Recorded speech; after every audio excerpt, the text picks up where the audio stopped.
Henry VIII was born at the Greenwich Palace on June 28, 1491. He was one of 6 children, and 2 of them ended up dying. He was originally born as a Tudor and was Catholic. He took the throne when he was only 17, when his older brother Arthur died. Henry got married in that same year to Catherine of Aragon.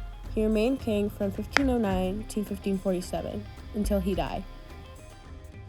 Henry ended up getting married 6 times. First to Catherine of Aragon, then to Anne Boleyn, next Jane Seymour, then Anne of Cleves, later on Catherine Howard, and lastly Catherine Parr.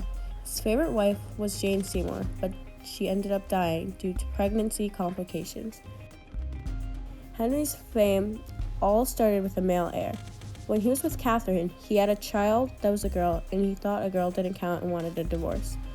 He then tried to get an annulment from Pope Clement III, but he declined it.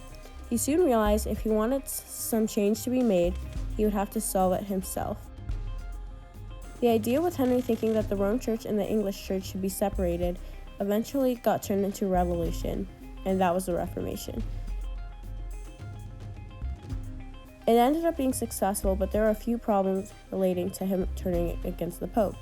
That was equal to supporting the Protestant Reformation. It was also equal to supporting Martin Luther, who Henry despised. The difference between Protestant and Catholic is that they worship the same God, but have different principles of faith.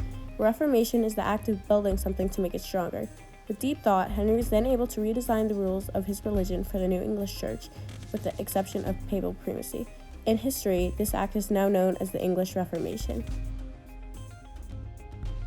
Henry VIII left behind a strong church that had rules that had been reformed. He created an establishment that would become the official Church of England and would remain that way still to this day.